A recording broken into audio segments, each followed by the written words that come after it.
how to enable breakout rooms in Zoom. Hey everyone, welcome back to the channel. If you are new here, don't forget to hit the subscribe button and turn on the notification bell to not miss any updates. So, do you want to split your Zoom meeting into smaller groups for discussions, team activities, or workshops? In this video, I'll show you how to enable and use breakout rooms in Zoom.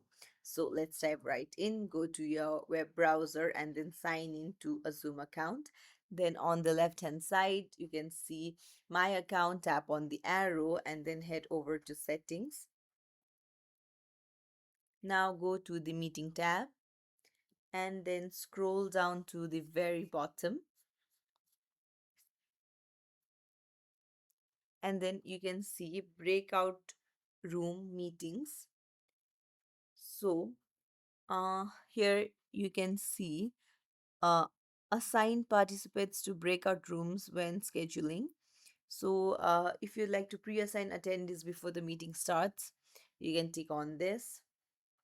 You can see broadcast message to participants, broadcast voice to breakout rooms, create, rename, and delete breakout rooms when rooms are open. So, like this, you can tick on the options of your choice, and then uh, this will help you to create breakout rooms in your Zoom meeting, and you can choose how many rooms you like to create, and you can assign participants automatically or manually. So it's a really simple process. If you found this tutorial helpful, don't forget to like the video and subscribe to our channel. Thank you for watching.